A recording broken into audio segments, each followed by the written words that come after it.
speaker, my friend and Executive Vice President of NELC Branch 9 in Minneapolis, Chris Pennick. Give it up for Chris. All right, hello everyone. If you want to understand what's going on with the talk of privatization at the Postal Service, you have to understand that the bankers and the bosses at Wells Fargo and the White House, how they look at the USPS very differently than anyone else here looks at it.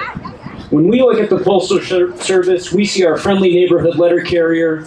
We see it as the way we ship our Christmas presents or get medications in the mail. When Wall Street looks at it, they see $80 billion in revenue per year the USPS generates that isn't ending up in their pockets.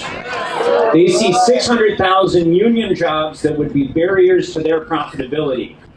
They have a plan to chop up the Postal Service, sell off its real estate, sell off its profitable package delivery, and leave the post office with only the unprofitable rural delivery. Across the world, postal privatization has proven to be a disaster for service.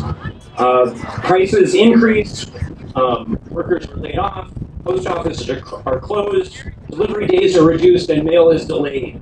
Workers' compensation and conditions are degraded. In response to these attacks, the NELC organized this rally to say, hands off the Postal Service. And as Tyler said earlier, it's not just us in Minneapolis coming out today. I counted on the website. There's 210 rallies going on across the country just like this one. We're all raising our voices as one to say, U.S. mail, not for sale. Not for sale. U.S. mail. Not for sale. U.S. mail. Not for sale. All right, all right. And there are more attacks coming at the unions than just the threat of privatization. There are two fraudulently named bills that are working their way through the U.S. House of Representatives right now that pose a danger. The Paycheck Protection Act would prohibit the Postal Service and other federal agencies from automatically deducting union dues from your paycheck.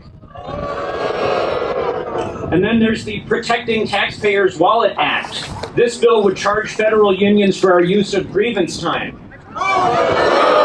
So if I had to do a grievance as a steward, the union would have to decide, can we afford to file this grievance? Can we afford to pay for it?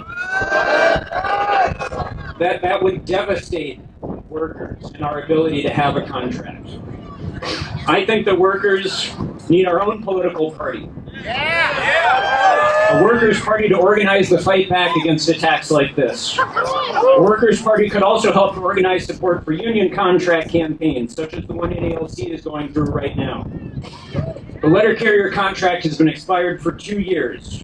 We came out of the pandemic as essential workers that went to work every day, even